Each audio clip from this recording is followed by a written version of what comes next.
नौशहरा में वफाकी वज़ीर इत्तलात अता तारड़ ने मीडिया से गुफ्तगू करते हुए कहा कि सुहेल आफरीदी की बानी से मुलाकात नहीं हो सकती क्योंकि ये गैर कानूनी है। अता तारड़ ने कहा कि वज़ीर आला KP सुहेल आफरीदी गैर कानूनी मुतालबा कर रहे हैं। ये PTI के हुकूमत पर दबाव डालने के हथकंडे हैं। बानी PTI जेल में शाहाना तर्ज ज़िंदगी गुजार रहे हैं। उन्होंने कहा कि KP की हुकूमत का रवैया शर्मनाक और काबिल अफसोस है। मैं समझता हूँ कि इस सूबे में लोगों की फलाह बहबूद के लिए काम करना चाहिए था हुकूमत को। वही हुकूमत जो है वो धरने देने पे उसकी तमाम तर तवज्जो मरकूज है, और जितने घंटे धरने में दिए जाते हैं वही घंटे लग सकते थे तालीम को बेहतर करने के लिए, सेहत के निज़ाम को बेहतर करने के लिए, सड़कों के निज़ाम को बेहतर करने के लिए, और मुल्क के सूबे के अंदर अच्छी पॉलिसियां बनाने के लिए। वो टाइम ज़ाया हो रहा है धरनों के अंदर। और देखिए, बात यह है कि वज़ारत आला का जो मनसब है ये बड़ी भारी जिम्मेदारी होती है, और वज़ारत आला के मनसब पर बैठने वाला शख्स अगर सूबे में ना रहे और ज़्यादा टाइम जेल की दीवार के बाहर खड़ा हो तो सूबे की तामीर और तरक्की पर कौन तवज्जो देगा और सूबे की तामीर और तरक्की कैसे होगी। इंतहाई मैं समझता हूँ कि उनका रवैया काबिल मज़म्मत भी है, अफसोसनाक भी है, और इसके साथ साथ उनकी डिमांड है क्या।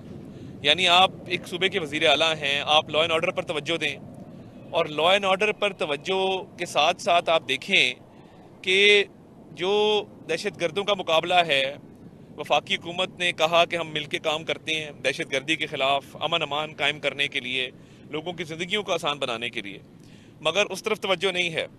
जो जिस तरह मैंने कहा कि जो वक्त सर्फ होना था अमन अमान की तरफ, दहशत गर्दों के मुकाबले में, पुलिस रिफॉर्म्स के ऊपर, सेहत के ऊपर, सोशल सर्विसेज के ऊपर, तालीम के ऊपर, वो धरने में, और धरने में एक इलीगल डिमांड है कि जी मेरी लीडर से मुलाकात कराई जाए। भाई वो जेल गया है एक मेगा करप्शन केस में, 190 मिलियन पाउंड का मेगा करप्शन केस में सजा याफ्ता एक शख्स है। आप कहने हमारी मुलाकात कराई जाए। बात करना बहुत आसान है।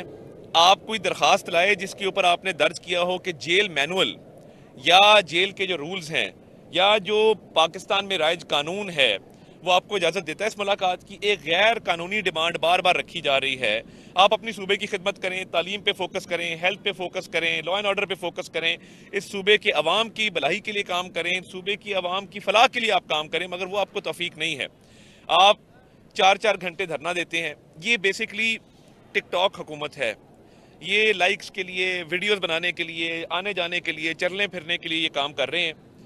और आप देखेंगे कभी चप्पल का नाप दे रहे होंगे, कभी तस्वीर साफ कर रहे होंगे। वजीर आला वाला एक काम भी ये नहीं कर रहे जिनको करना चाहिए था कि लॉ एंड ऑर्डर को ठीक करते और तमाम तर जो निज़ाम है सूबे के अंदर उसको ठीक करते, जदीद अपनी तालीम देते, बच्चों को लैपटॉप्स बांटते, स्टूडेंट्स को स्कॉलरशिप्स देते। और मैं ये समझता हूँ कि देखिए बहुत अफसोसनाक है कि एक गैर कानूनी डिमांड रखी।